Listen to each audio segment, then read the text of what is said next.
Hello and welcome back to the channel. In this video we're going to be doing the Chelsea versus Man United combined 11 for tomorrow's game at Old Trafford. Obviously United have announced Ruben Amorim as the new manager, but he only starts on the 11th of November, which is obviously during the international break. So for the next 3 games, which are Chelsea at home, PAOK away I believe, as well as Leicester City at home, Ruud van Nistelrooy will be in charge on an interim basis, and then I think the club are going to discuss internally to see whether Ruud stays as part of Ruben Amorim's backroom staff, or whether he'll leave the side, you know.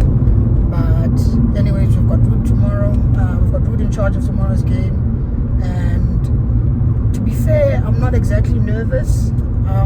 Chelsea started the season well, but the last couple of games have looked a bit shaky, you know, a few dodgy results here and there. But tomorrow we face them at Old Trafford, and because it's at Old Trafford, I'm a bit more confident than I usually would be if the game was at Stamford Bridge. Also, the fact that fraud has been sacked, Ten Hag, gives me a bit of hope, you know. I'm a bit positive about tomorrow's game, and I'm looking forward to it, to be honest. I really am. But yeah, let's get started with the combined 11. Now, as always, you guys know how I do my combined 11s. I usually say we do it according to form and players who actually are fit and available for the game. Now, I haven't watched any press conference, but then based on what we already know, the likes of, I mean, there's no point talking about the likes of Mason Mount, Luke Shaw, Lenny Yoro. We already know these guys are arch with long-term injuries, right? So there's no point talking about them from a United perspective. From a Chelsea perspective, I'm not quite sure who's fit and who's injured, but I'm just gonna go off the top of my head and assume that most of their players are back fit. I might be wrong, but like I said, we will do the combined 11 based on players who are actually fit and available for tomorrow's game. So in at number 1, we've got Andre Onana for Manchester United versus Robert Sanchez for Chelsea. In all honesty, I don't rate Robert Sanchez at all. I don't know why Chelsea signed him and why they insist on him being their first choice goalkeeper, because I think he's awful. And despite the fact that I'm not the biggest Onana fan, he's actually been decent for us this season, you know. He really has. So for me, the goalkeeper slot is one of the easiest slots I'll have to make in this combined 11. Andre Onana gets it. He's got more assists than Sanchez. He's going into this game in better form, and he's just had a better overall season so far. So for me, Andre Onana secures the goalkeeper slot. Moving it on to right back, we've got Diogo Dalot for Man United versus Reece James for Chelsea. And then anyone who's been watching this channel knows I rate Diogo Dalot very highly. However, this season has been absolutely awful, man. He has been rubbish. I mean, I'm almost convinced he was doing it intentionally to get Ten Hag the sack, and hey, Ten Hag's gone, so happy days. But anyways, Dalot has been awful, and even though I rate him, I do rate Reece James higher. But the fact that James has been injured, usually I would say, nah, he's been injured for long, so I can't have him in the combined 11. But he's back, and he's in better form than Dalot. So Reece James for me gets the right back slot. Moving it on to centre back positions, we've got the likes of Matthias de Ligt, Levi Colwill, Lisandro Martinez, and who else to pick from? What's this guy's name? Is it not Chalobah? They sold him. Is it Disasi for Chelsea? He's awful as well. So I think I'm gonna go with the centre back of Matthias de Ligt and Levi Colwill, and then moving it on to the left back slot, we've got Noussair Mazraoui for Man United up against Marc Cucurella for Chelsea, and I'm gonna go ahead and select Noussair Mazraoui. I believe he's been in better form. He's been playing very well for us so far this season. He might not be the best player on the pitch, but he has been very good. One of our best signings so far this season. So for me, Mazraoui secures the left back slot over what's his name?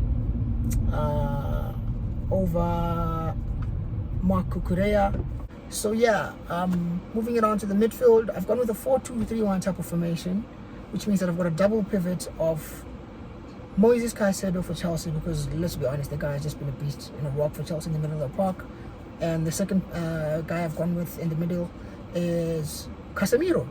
And some people might say that's a bit controversial, but trust me, this guy has been playing well in the past couple of games. He's going into this game in good form, and he's a top player, man. Ten Hag was the one who was holding him back, and I'm telling you, now that Ten Hag is gone, we're going to see a different Casemiro.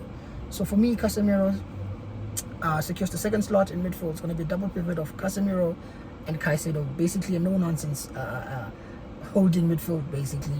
And then just in front of them in the 10, I believe this one is the most obvious position. I mean, who else other than Mr. Cold Palmer, who's been cold for Chelsea throughout the season? So for me, Palmer secures the central attacking midfielder position over Bruno Fernandes. For obvious reasons, Bruno's just rubbish. When we go to the left wing position, we've got someone like, what's his name? Or rather, what's his face? We've got Alejandro Garnacho for Man United versus someone like, who do I go with? Pedro Neto for Chelsea, because usually Sancho was the one who was on the left wing, but he seems to have lost his place to Pedro Neto. So it's basically Neto versus Garnacho for the left wing slots. And as much as Garnacho's been frustrating for me and he's been irritating me, he has got goals and assists so far this season. I believe he's got about 10 goals and assists so far in about 15 games. So for me, Garnacho secures the left wing slot. Moving it on to the right wing slot, we've got who's the right wing slot? Noni Madueke for Chelsea. We've got Noni Madueke for Chelsea versus who's Man United's right wing. He's been playing Rashford there, and to be fair, Rashford has been in a bit of decent form. He just isn't getting the goals or assists yet. Well, he did get one, I think, about 2 games ago, but he's not getting the rub of the green really. Like things are not really falling into place for him. But he is playing slightly better than usual. So for me, again, people are going to say I'm being biased, but I'm not. I believe Rashford in the past couple of games has been in better form than Noni Madueke. I think Madueke is a baller.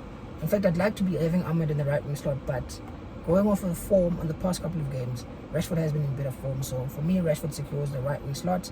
And then moving it forward to the number 9 position, I believe this is another one of the easiest positions. Nico Jackson for Chelsea versus Rasmus Højlund for Man United, which is trash.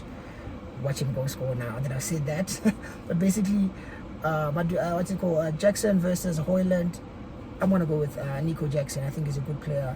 I think he's very underrated and people criticize him unfairly. So for me, Nico Jackson secures the number 9 slot. So yeah, that basically completes my combined 11.